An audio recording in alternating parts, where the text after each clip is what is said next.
Thought പറയാ എല്ലാരും ഈ പ്രേമത്തിനില്ലേ ആ സമയത്തുള്ള വീട്ടുകാർ എനിക്ക് തോന്നുന്നു ഈ 10-30-40 വയസ്സ് വരല്ലേ അപ്പൊ കുറച്ചൊരു 19s ആണല്ലോ ആ സമയത്ത് വീട്ടുകാർ മര്യാദയ്ക്ക് അവരൊന്ന് പ്രേമിക്കാൻ സമ്മതിക്കുകയും പ്രേമിച്ച പെൺകുട്ടിനെ കല്യാണം കഴിക്കാൻ സമ്മതിക്കുകയും ചെയ്തിരുന്നെങ്കിൽ അവരിന്ന് കണ്ണ് കെട്ടി പോയിരുന്നേനെ. ഇന്ന് വന്നിട്ട് 20 വയസ്സിന് പെൺകുട്ടീനെ 30 വയസ്സിന് ആൾ കെട്ടുന്ന നടക്കൂലല്ലോ പെമ്പിളർക്കില്ല അങ്ങനെ. അപ്പൊ അതായിരിക്കും എനിക്ക് തോന്നുന്നു തോട്ട്. അമിത് ഈ പറയുന്ന എല്ലാരും കേൾക്കും കേട്ടാ, അമിത്തിന്റെ നാട്ടുകാരൊക്കെ കേൾക്കും, കുഴപ്പമില്ല. ടീച്ചർ പറയും. ഞാൻ അച്ഛനും അമ്മയും തീരുമാനിച്ച വരനെയാണ്, ഒരു പാർട്ട്ണറെയാണ് ഞാൻ സ്വീകരിച്ചത്. പക്ഷെ അതിലെ എനിക്ക് യാതൊരു മനസ്സ് തൊട്ട് എനിക്ക് പറയാം യാതൊരുവിധ സങ്കടവും ഇല്ല.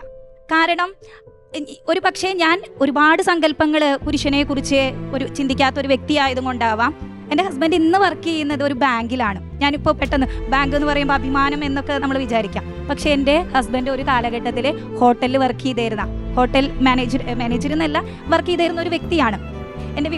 എൻ്റെ ഏപ്രിൽ 1-ാം തീയതിയാണ് വിവാഹം കഴിഞ്ഞത്. അപ്പോൾ അത് ഞാൻ ആദ്യം എനിക്ക് സങ്കടമായിരുന്നു വിഡ്ഢികളുടെ ദിനത്തിൽ വിവാഹം കഴിക്കാൻ.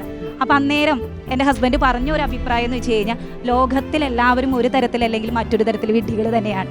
ആ വിഡ്ഢിത്തത്തെ മറിക്കാൻ നമുക്ക് സാധിക്കുമ്പോഴാണ് എന്ന് പറയുന്നത്. അത് വലിയ തത്വചിന്തയാണോ എന്ന് ചോദിച്ചാലൊന്നും എനിക്കറിയില്ല. പക്ഷെ എനിക്ക് ആളുടെ ഇഷ്ടം തോന്നുന്ന ഒരു ഇതുണ്ട്. തീർച്ചയായും പ്രണയത്തോട്, അത് വിവാഹത്തിന് മുന്നേ ആണെങ്കിലും വിവാഹത്തിന് ശേഷമാണെങ്കിലും പ്രണയിക്കാതെ വേണം. തീർച്ചയായും വിവാഹത്തിന് ശേഷമാണെങ്കിലും നമുക്ക് പ്രണയിക്കാൻ സാധിക്കും.